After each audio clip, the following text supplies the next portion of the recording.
going? Okay, so this is the 10 gigabyte hard drive.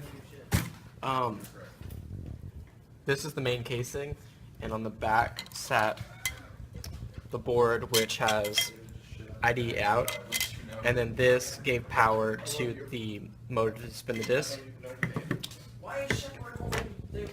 This is the rewrite head, and it connected on the board right about here, but right here. So it only has one actual head, but I'm assuming that the model is made to have almost up to 3. And then this is going back to him? No. This is actually the electromagnet that is used to turn the read-write arm, and it's really strong. Gosh, what was it taking back to him? We'll get it to him later. Okay. This is the motor that is used to spin the disc. We couldn't get it apart, but it's got a nice ball bearing in it. It spins really well. What's up with the clock?